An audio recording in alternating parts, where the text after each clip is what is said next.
Ah, le grand jour. Recevoir les clés de sa maison neuve, quel moment. On est fier, on est ému. Mais voilà, il faut faire très attention. Parce que derrière cette fête, il y a un acte juridique, le plus important de tout le projet.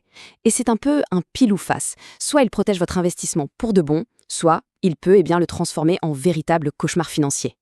Alors, comment on va s'y prendre? Voilà notre plan. D'abord, on va voir pourquoi cette formalité est super trompeuse. Ensuite, on parlera de vos protections légales.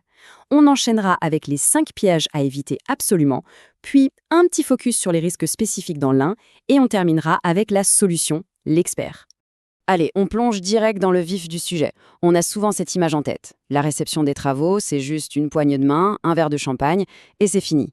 Eh bien non, pas du tout. C'est en réalité le tournant juridique de votre projet. Et c'est là que tout se joue. D'un côté, on a la croyance populaire. C'est une fête, c'est la fin des soucis, mais de l'autre, il y a la réalité juridique, et elle est bien différente. C'est à cet instant précis que la responsabilité du bâtiment vous est transférée. C'est le point de départ, le coup d'envoi de toutes les garanties légales. Tout commence là. Alors là, attention, il y a un terme juridique un peu barbare, mais qu'il faut absolument connaître, la purge des vices apparents. Qu'est-ce que ça veut dire? C'est très simple et c'est sans pitié. Tout ce qui est visible à l'œil nu, le jour de la réception, une fissure, un éclat sur un carrelage, une porte qui ferme mal, si ce n'est pas écrit sur le papier, sur le procès-verbal, eh bien c'est comme si vous disiez « c'est bon pour moi, j'accepte ». Et là, c'est fini. Le constructeur n'a plus aucune obligation de réparer. Justement, si on insiste autant là-dessus, c'est parce que cette réception, elle active vos protections. On peut les voir comme des boucliers. Il y en a 3, et ils ne se déclenchent que si la réception est faite dans les règles de l'art.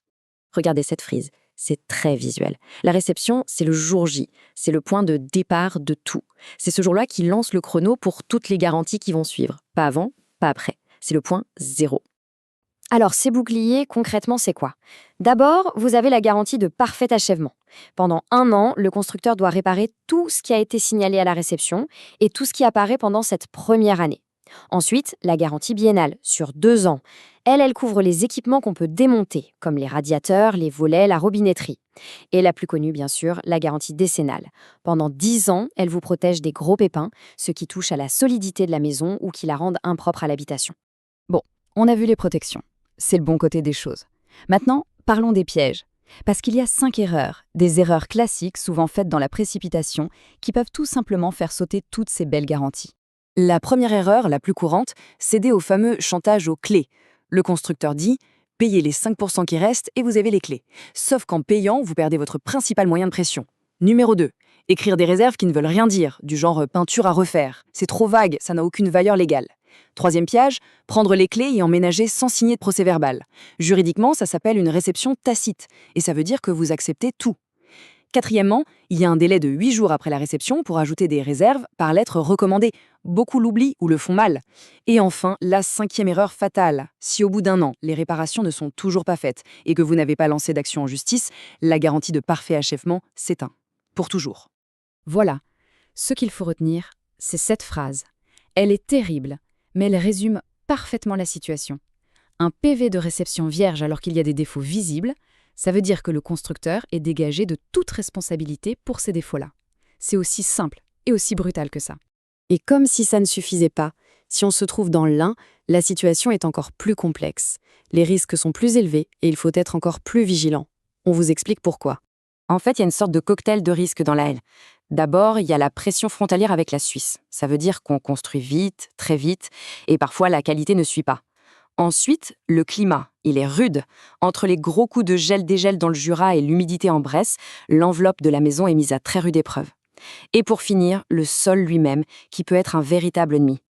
Un ennemi, oui, et ce n'est pas une image. Regardez bien ce chiffre. 48%.